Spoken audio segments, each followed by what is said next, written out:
é espírito e importa que os que o adoram, o adorem em espírito e em verdade. Vou ler novamente. Deus é espírito e importa que os que o adorem em espírito e em verdade.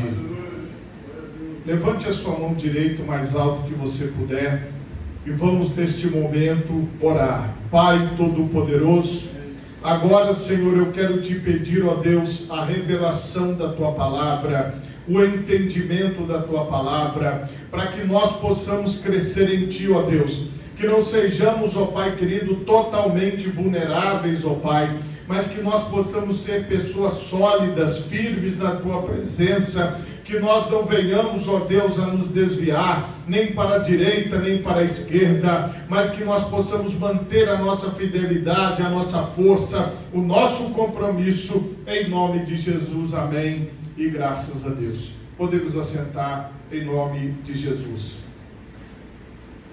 O tema da mensagem desta manhã é: Deus é Espírito e quer ser adorado. Veja bem, todos nós aqui precisamos entender esse significado para a nossa vida como um todo. Porque no versículo anterior, quando Jesus está falando diretamente à mulher samaritana, ele diz que, mas a hora vem e agora é. Então, agora, quando Jesus diz agora, ele está dizendo, deste tempo em diante, o compromisso de adorar a Deus em espírito e em verdade está estabelecido. Mas o que é espírito? Se você for na etimologia da palavra, você vai encontrar respiração como significado, sopro, e por causa da física quântica, eles também acrescentam um significado metafísico, que a pessoa pode entender que existe algo entre eu e você, entre você e eu.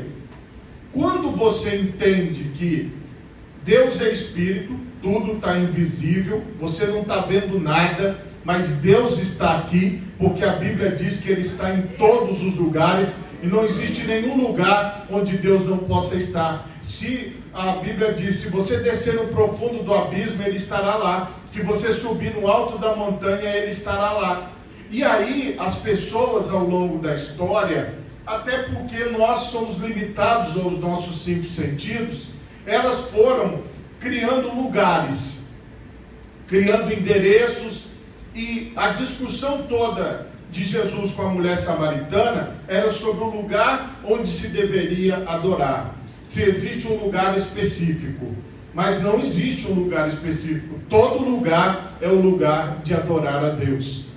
O salmista diz, a minha alma tem sede de Deus. Se eu tenho sede de Deus, de adorar a Deus, de estar diante de Deus, isso é provado através de todas as religiões do mundo. Você pode ver que os povos mais remotos do planeta Terra, aquelas pessoas que vivem isoladas, elas têm uma forma de adorar. Ou elas adoram o sol, ou elas adoram a lua, ou elas constroem um objeto de adoração. Isso prova que dentro de nós existe algo que é o desejo de adorar, o desejo de louvar, o desejo de engrandecer ao Criador de todas as coisas. Veio no nosso DNA, veio na nossa formação, ainda que cientificamente você não vai encontrar lá a partícula de Deus, mas você tem o sopro de Deus, o fôlego de vida é o Espírito. A Bíblia diz que Deus soprou sobre as narinas do homem e ele foi feito alma vivente. Aqui está o segredo da vida. O segredo da vida é o Espírito em nós, que veio de Deus. A Bíblia complementa dizendo que o corpo volta ao pó que o deu, e o Espírito volta a Deus que o deu. De qualquer forma, a nossa origem é em Deus. Tudo começa em Deus. Então eu comecei em Deus, você começou em Deus, nós fomos sim gerados no ventre da nossa mãe, mas tudo isso aconteceu porque Deus decidiu que cada um de nós iríamos estar aqui neste mundo. Quando você tem esse entendimento e essa compreensão, aí nós conseguimos avançar. Mas como eu falei, A maioria das pessoas ainda está presa no endereço, no local e na forma de se adorar. A maioria ainda está presa, mas quem lê a palavra de Deus consegue compreender a vontade de Deus, dependendo da ministração do Espírito Santo sobre a vida dela. Eu quero ler também, para complementar, Hebreus, no capítulo 13 e no versículo 15. Portanto, ofereçamos sempre por ele a Deus sacrifício de louvor, que é o fruto dos lábios que confessam o seu nome. E não vos esqueçais da beneficência e comunicação, porque com tais sacrifícios Deus se agrada. O que Deus está falando? Que nós devemos oferecer a Ele, a Deus, sacrifícios de louvor, que é o fruto dos lábios que confessam o seu nome. A partir do momento que eu estou na presença de Deus, que eu entendo que Deus é Espírito, Ele não está limitado a um endereço, a um local, a pessoa A, B ou C, eu passo a adorá-lo, eu passo a servi-lo onde eu estiver. E como é que eu adoro? Do jeito que Jesus ensinou. Eu me dirijo ao Deus Pai Todo-Poderoso como Pai. Eu me dirijo a Ele, eu glorifico a Ele, eu exalto a Ele, eu amo acima de todas as coisas. Então a visão de Deus para nós, ela já está desenhada aqui, ela já está mostrada na palavra. Mas a questão é, se eu quero. A questão é, se você quer. Aqui em Romanos 12, nós também temos uma revelação semelhante no versículo 1 e 2. Rogo-vos, pois, irmãos, pela compaixão de Deus, que apresenteis o vosso corpo em sacrifício vivo, santo e agradável a Deus, que é o vosso culto racional. O culto racional é o culto espiritual. E não vos conformeis com este mundo, mas transformai-vos pela renovação do vosso entendimento, para que experimenteis qual seja a boa, agradável e perfeita vontade de Deus. Quando você entende o culto espiritual, você olha para Jesus. Porque o culto espiritual nada mais é do que você voltar o seu intelecto, o seu raciocínio, o seu pensamento a Deus.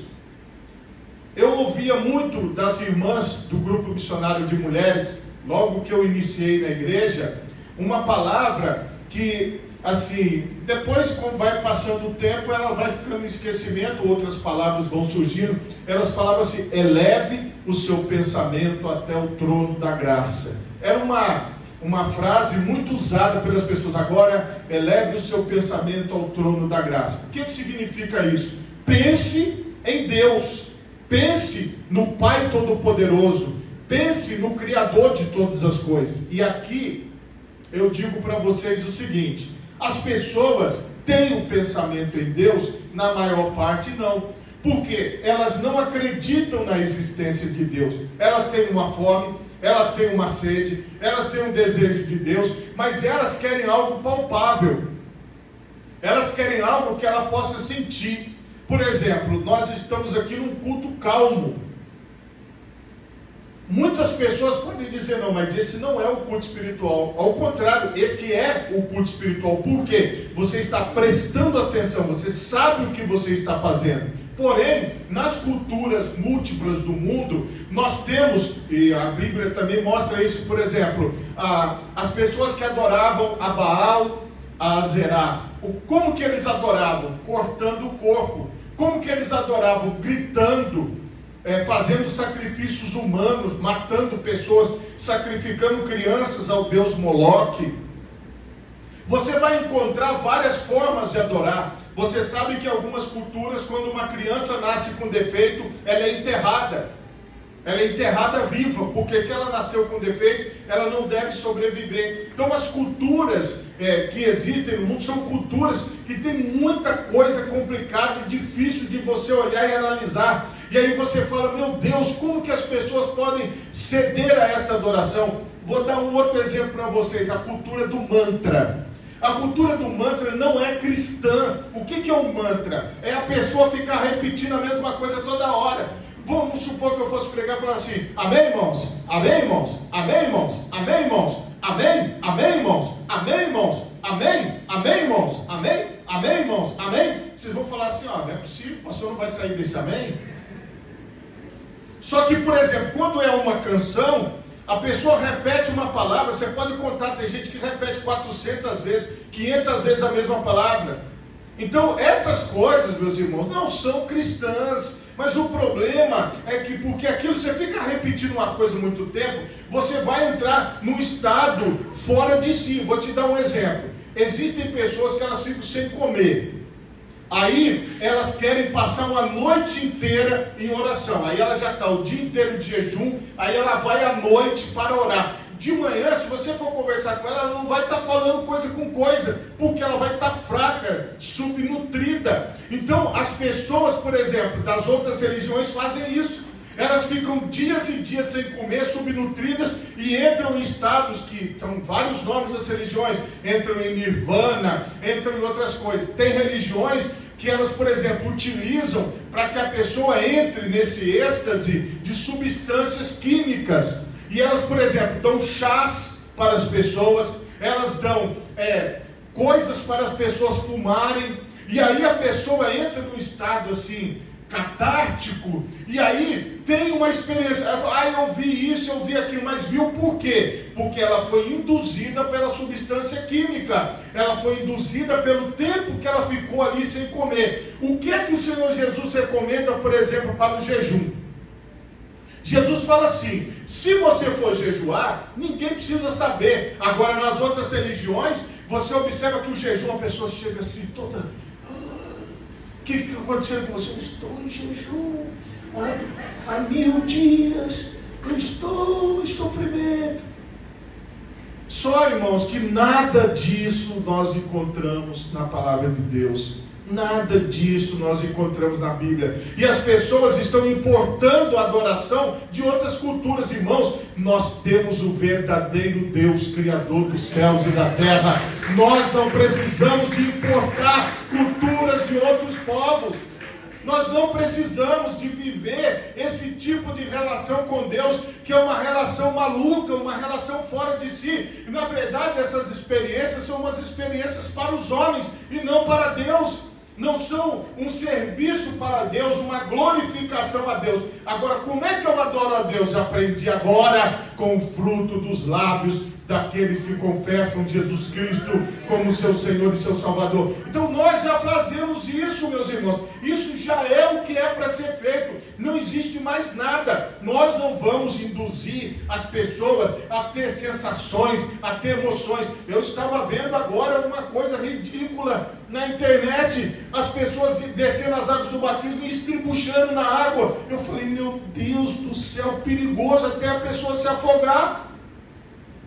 Comigo ninguém estribucha na água não. A pessoa batizou, entrou na água, saiu. Quando você está nadando numa piscina, num lugar, irmãos, batismo é mergulho. Aí é como se tipo assim, não, aquele batismo é um batismo poderoso. Por quê? Que a pessoa fica se estribuchando, se batendo como se estivesse fora de si. E isso não é correto. Isso não é certo. Nós não podemos, meus irmãos, transformar a adoração a Deus em coisa física. Porque Deus é Espírito. Importa que aqueles que o adorem em espírito e em verdade. Porque esta verdade da manifestação de Deus, ela não está na manifestação física, mas no raciocínio, no intelecto de uma pessoa que se coloca diante da presença de Deus e adora a Deus. Veja Jesus. Jesus nunca estribuchou.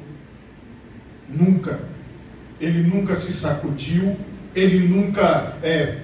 Não aconteceu nada disso. Olha os apóstolos, olha o comportamento dos apóstolos. O que Jesus fazia? A Bíblia diz que eles cantaram um hino depois da ceia. Olha que coisa extraordinária. Eles cantaram um hino. Como é que é a cultura judaica quando você vai ver? Eles dançam nas festas? Dançam. Eles têm outros compromissos? Têm. Mas como que eles fazem a parte litúrgica? Como é que eles buscam? Eles buscam da mesma maneira que nós estamos buscando. Então preste atenção. Nós não devemos procurar uma nova forma de adorar. Nós temos que adorar da forma que está escrito na palavra. Nós glorificamos a Deus com os nossos lábios. Nós adoramos ao Senhor, nós nos prostramos, nós nos ajoelhamos, nós louvamos a Ele, nós exaltamos a Ele com aquilo que nós somos diante dEle, porque Ele é o Senhor e nós somos os servos. Então, a recomendação é que aqueles que adoram a Deus, adorem em espírito e em verdade, no culto racional, no culto espiritual, onde você está diante de Deus, onde você está diante da presença do Senhor e você glorifica e exalta a Deus. Deus, Ele tem a forma dele de trabalhar. E quando nós olhamos para Cristo, olhamos para a igreja primitiva, olhamos para a forma de Deus agir, Deus agia de uma forma simples, de uma forma singela, mas que tem um resultado eterno, que é a vida eterna em Jesus. Então, não seja seduzido pelos movimentos dos dias atuais. Não seja seduzida, irmã, pelos movimentos dos dias atuais, mas se coloque todos os dias em verdadeira adoração diante de Deus, dizendo: Pai, só Tu és digno de receber a honra, a glória e o louvor. Por favor, coloque as duas mãos na altura do seu coração. Feche os seus olhos. Pai Todo-Poderoso, neste momento eu quero Te pedir, Senhor, que nós possamos ter a ver